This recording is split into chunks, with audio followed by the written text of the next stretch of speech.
Welcome back to the Deep Dive. This is our final session, episode 100. We're bringing it all together today. That's right. We've spent so much time looking at, specific cases, the stories of wealth and power over the last century. All those deep dives into specific figures, specific industries. Exactly. The Rockefellers, the Welches, the Musks, the Zuckerbergs. Now, the mission is different. It's about synthesis. Stepping back to see the bigger picture. What are the common threads? What patterns emerge when you look at that whole sweep of history? And crucially, what does that tell us about the next 100 years? Who's going to hold the reins? How will they make their fortunes? And maybe the biggest question of all, can our systems of governance, our societies, actually cope with what's coming? Because the names change, the tech changes, but that core issue of concentrated power, well, it feels more urgent than ever. It really does. And to understand where we might be heading, we have to grasp the fundamental force that's been driving this for, well, centuries, really. It's an economic engine, almost like a law of nature within capitalism. You're talking about that equation, the GLR. Precisely. Thomas Piketty really brought this into focus. The rate of return on capital are being greater than the rate of economic growth. Sounds so academic, I guess, but the implications are huge. They shape everything. If the money you make just by owning things, stocks, property, businesses, grows faster than the economy as a whole, which represents wages and labor income, then wealth inevitably concentrates at the top. People who already have capital pull further and further away from those who rely on salaries. that's the inherent tendency. It's not necessarily a conspiracy. It's just how the math works out over the long run unless something intervenes. And we've seen this in the historical data you brought up before, right? It's not just a theory. Oh, absolutely. Look at Britain and France, countries with long-term data. Before World War I, private wealth was enormous. We're talking 6, maybe 7 times the entire national income held in private hands. That's staggering. Hard to even picture that level of concentration. It was. But then came the shocks. World War I, the Great Depression, World War II. These weren't economic tweaks, they were catastrophes. And they basically reset the board. In a huge way. Right. By 1945, that private wealth ratio had crashed down to maybe 2 or 3 years of national income. A massive forced deconcentration of wealth. Okay, so the shocks interrupted the pattern. But what's happened since? Well, that's the crucial part for understanding today and tomorrow. Since about 1950, it's been climbing back up. Steadily. Relentlessly. So we're heading back towards those pre-World War I levels. We're getting very close. Maybe 5, 6 years of national income again in some of those countries. The engine, trailer, is back in full force. Without major policy interventions or, another global catastrophe, Yeah. concentration seems to be the default. That really sets the stage, doesn't it? It means every new tech boom, every financial maneuver that benefits the wealthy, it's not an anomaly. It's the system working as expected, in a way. It's the underlying current. Yeah. Which makes it even more important to understand how the methods of accumulating that power have evolved. Right. Let's track that evolution. From controlling physical stuff to controlling, well, bits and bytes. We can sort of break it down into 3 main eras. First, the age of industrial and resource monopoly. Think late 19th, early 20th century. The Gilded Age, the robber barons. Power meant controlling the physical world. Railroads, oil, steel. Exactly. Control the essential infrastructure, control the essential commodities. Cornelius Vanderbilt's a classic example. Steamships first, then railroads. He didn't just build railroads, he controlled the network, right? He used every tool he could. Ruthlessly. Legal challenges short, but also incredibly shrewd, almost predatory deals. Like with William Garrison, forcing him to abandon any competing steamship line just to keep his agency role. It was about total dominance of the physical routes. Zero-sum thinking. If Vanderbilt controlled the tracks... Then John D. Rockefeller aimed to control what ran on the tracks and everything else. Oil. Standard Oil. The name says it all. And he achieved that standard through, again, physical leverage and brutal efficiency. Getting those secret railroad rebates was key. It crippled competitors. Then just relentlessly expanding refining capacity. The numbers are just wild. Refining 87% of kerosene, controlling nearly 90% of sales. It was a fait accompli, as the sources say. By the time the public and politicians really woke up to the scale of his monopoly, it was already baked in. Too late.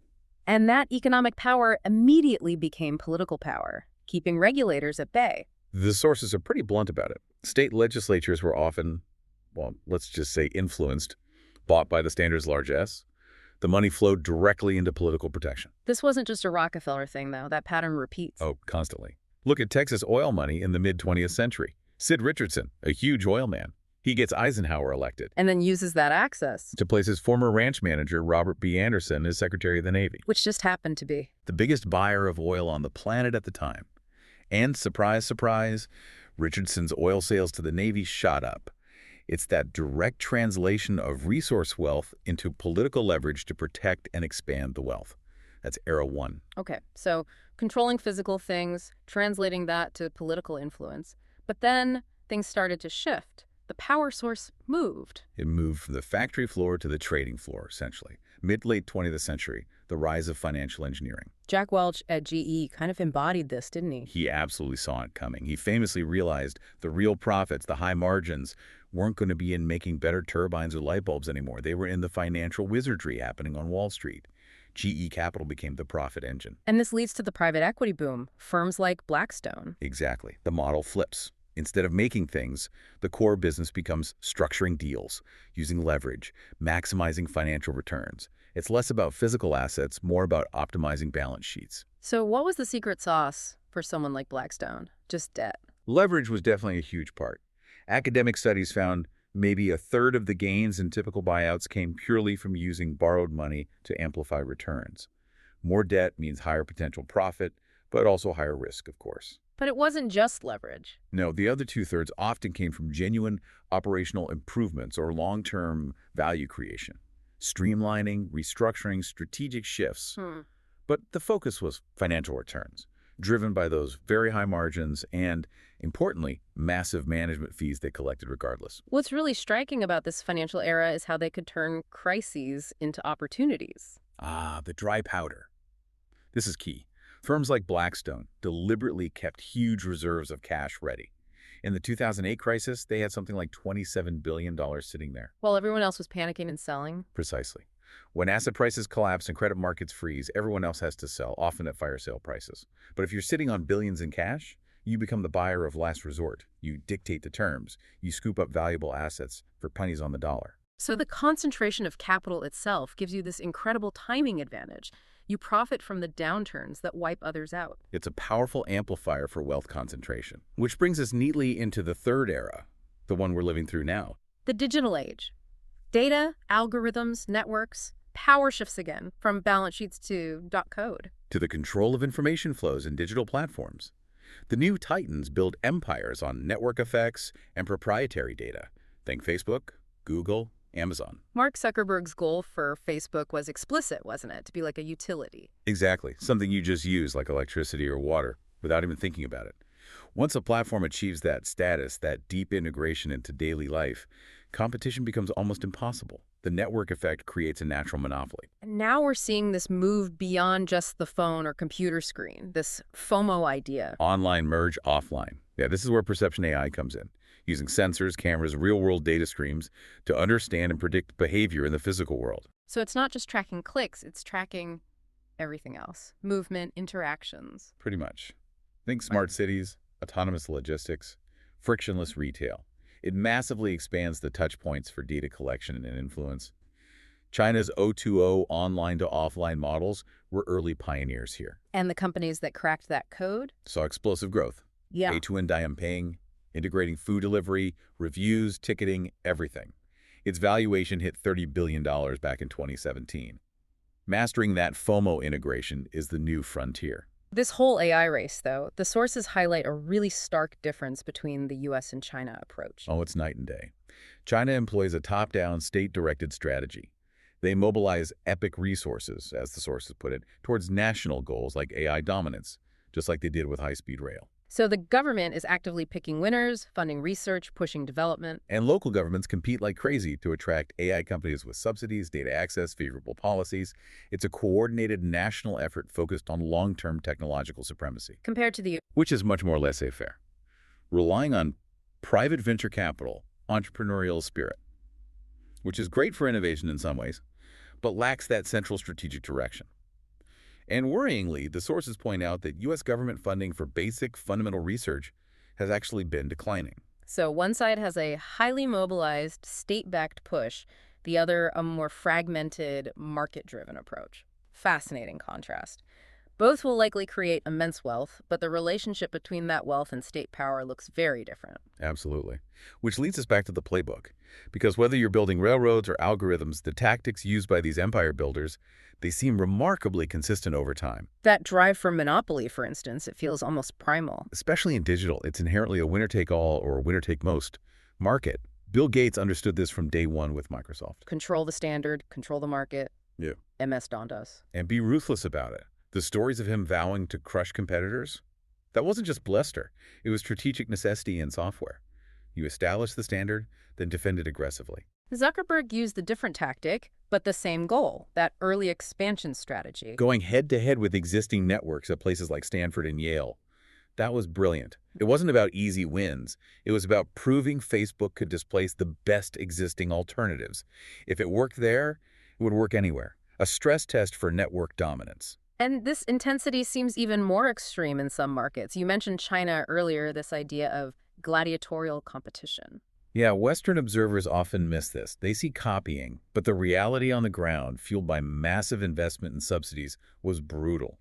Companies fought tooth and nail, often burning incredible amounts of cash. And the survivors Are forged in fire. Companies like Didi Chuxing and ride-sharing, reaching a $57 billion valuation. They didn't just build a business, they won a war. They fundamentally reshaped entire sectors through this intense subsidized competition. Alongside the monopoly drive, there's often this willingness to take huge risks, sometimes bordering on recklessness, it seems. You definitely see that with figures like Elon Musk. The sources mention him literally trimming a rocket part with shears to make a launch window, or demanding these sudden, intense operational surges. It's a high-stakes, high-pressure approach. Then you have the financial equivalent with someone like Sam Bankman-Fried. The risk wasn't physical, but financial and maybe ethical. Right. Under the banner of effective altruism, maximizing money to do the most good, he built this incredibly complex and ultimately fragile financial structure, getting access to billions in cheap capital from lenders. $10 to $15 billion, the sources said. Yeah, huge sums. And the crucial fatal flaw, using that access to allow FTX, the exchange, to basically loan customer deposits to his trading firm, Alameda Research, for free. It was presented as maximizing efficiency for altruism, but it was just incredibly risky and violated fundamental trust. Maximum risk under the cloak of maximum virtue. It's a potent combination. Which brings us to the next part of the playbook, using all that money to shield yourself. Converting wealth into political and legal insulation. This happens everywhere, in every era. Sometimes it's very direct. Like in Southeast Asia with Thaksin Shinawatra. Exactly. That wasn't just lobbying.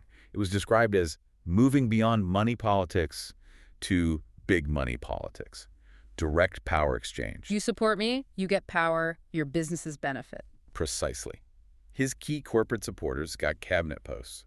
His family's company, Shin Corporation, benefited massively when his government blocked deregulation that would have hurt them and maintained high interconnection fees that rivals had to pay them. Their mobile revenue basically exploded. Went from under 4 billion baht to over 18 billion in just 2 years. A direct result of political influence protecting commercial interests. In the U.S., it's often a bit more indirect, this dark money network idea. Right. Wealthy donors like the Koch brothers are famously associated with this, fund a whole ecosystem of think tanks, advocacy groups, academic centers, Heritage Foundation, Tax Foundation, Cato Institute. They're not just lobbying for specific bills, they're shaping the entire debate, building the intellectual case for their preferred policies. Exactly. It's about making certain ideas seem mainstream, inevitable. Like the Paul Ryan budget plan mentioned in the sources, huge tax cuts for the wealthy, massive spending cuts that plan gained traction, partly because this network provided the intellectual justification and promoted it heavily. It's using wealth to shift the entire policy landscape. And if policy fails and legal challenges arise? Then you deploy the army of legal superstars. Jeffrey Epstein is the stark example here. Facing serious charges, he hired Alan Dershowitz, Kenneth Starr, top former prosecutors. You just overwhelm the system with legal firepower. Often, yes. It becomes less about the merits of the case and more about procedural maneuvering, endless motions, making it prohibitively expensive and time-consuming for prosecutors or plaintiffs to pursue. Wealth buys a different class of legal defense, creating a kind of immunity through attrition. This reliance on influence and legal defense seems connected to the third recurring theme, maintaining an illusion of integrity, often through intense secrecy. Definitely. Elizabeth Holmes and Theranos. That was a masterclass in image cultivation. The black turtleneck, the voice, the Steve Jobs comparisons. It was the company's most powerful marketing tool, apparently. And people inside, even high-level creative people, bought into it. They believed the fairy tale. Even while the shenanigans in the lab were happening, the story became more real than the reality. Until they were forced to show their cards. That study they published. The one that conspicuously left out the core promise, testing on a drop or two of blood from a finger prick, yeah. When the illusion met verifiable data, it trembled. But the illusion held for a remarkably long time, attracting billions in investment. This use of secrecy isn't new, though. Commodity traders build empires on it. Oh, absolutely. Mark Rich and others thrived in the shadows, in the trickier countries, as one executive put it, dealing with sanctioned regimes, operating in regulatory gray zones. That's where the biggest margins were, precisely because legitimate companies wouldn't go there. Opacity was profit. Like Victor Bout, the merchant of death, selling arms to opposing sides in the same conflict. Flying weapons for the Taliban and the Northern Alliance.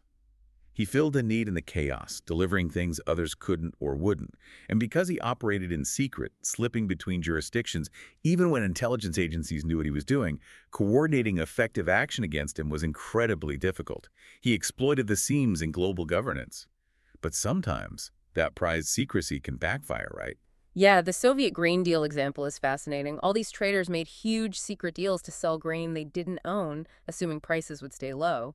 But because everyone's deals were secret, nobody knew the total demand they were all creating. When they all rushed to buy grain on the open market simultaneously to cover their positions, Prices shot through the roof, and companies like Cargill lost fortunes. The lack of transparency created systemic risk, even for the secretive players themselves. it's a great illustration of the limits of opacity. Okay, so we've seen the power shift from physical to financial to digital, and we've seen this recurring playbook of monopoly, influence, and secrecy. Let's pivot fully now, the next 100 years. Where are the next trillion-dollar fortunes going to come from? The sources seem pretty clear on a couple of big ones. AI is front and center. But it's not just AI doing existing jobs better. It's about fundamentally restructuring industries to remove human labor from the equation. Can you give an example of that? Think about Smart Finance, Yeah. a lending company with literally zero human loan officers. Or Tuchiao, a massive news platform with no human editors curating content. The entire process, from data ingestion to final output, is automated. And the advantages. Massive scale, lower costs, potentially faster iteration. But the implication is huge. As these AI-native companies gain market share, they put immense pressure on traditional employee-heavy businesses. The end result could be far fewer jobs overall in those sectors. So if AI takes over the routine tasks, the processing work, what's left for humans? Where does human value lie? The sources suggest a major shift towards roles centered on human connection. Compassionate caregivers is the term used. Think empathy, communication, emotional intelligence. So in law, maybe AI does the document review, but the human lawyer focuses on client strategy and reassurance. Exactly. Or in retail, like those Amazon Go stores, you don't need cashiers, but you might have more highly skilled concierges focused purely on customer experience and problem solving. Human skills become the premium. Okay, AI is one engine, the other one feels even more profound. Genetic control, CRISPR. Developed by Jennifer Doudna and others, yeah. The ability to edit the code of life itself. The potential for new therapies, new materials. It's almost limitless. And so are the ethical dilemmas.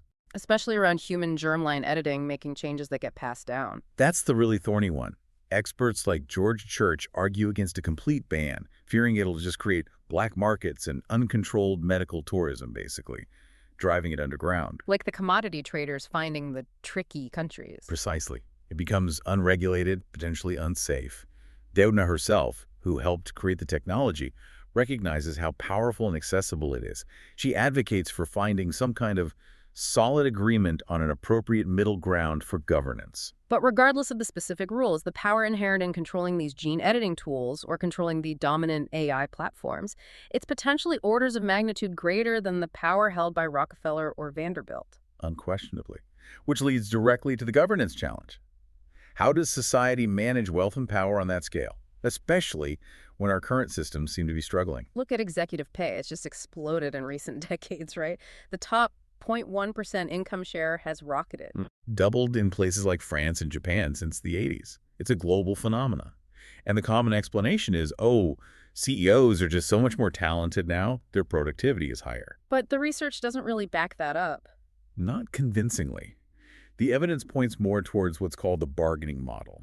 Executives have more leverage to set their own pay, often influencing the boards that are supposed to oversee them. And critically, this coincides with significantly lower top marginal tax rates. So lower taxes remove the disincentive for executives to demand astronomical pay packages. That seems to be a major factor. If the government isn't going to tax away a huge chunk of that extra million, the incentive to bargain for it is much higher.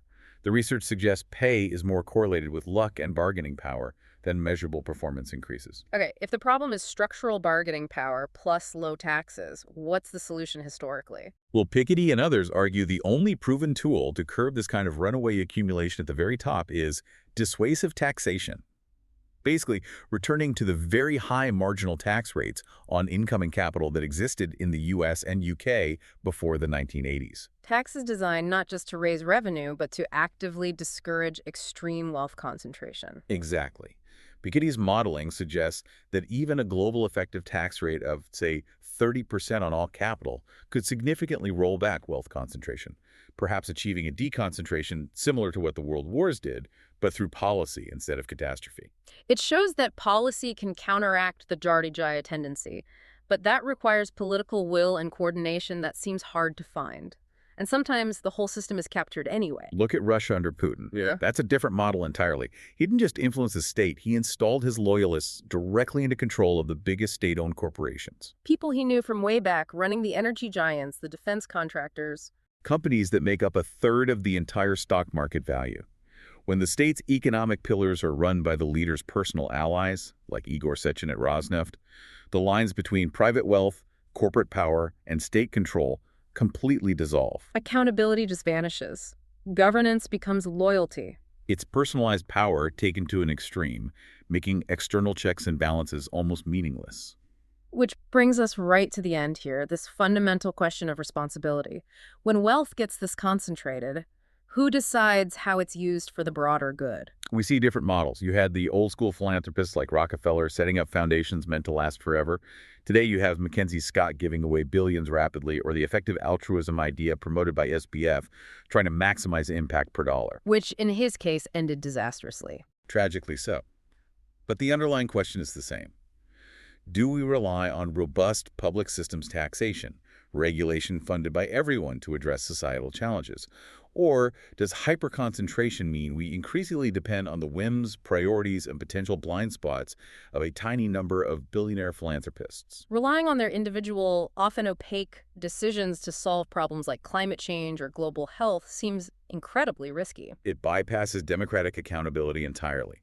Societal well-being becomes subject to the personal theories and preferences of the ultra-rich. It really circles back to that idea you mentioned earlier, the malleability of identity among the super wealthy. That quote about Henry Folk in Asia was so telling.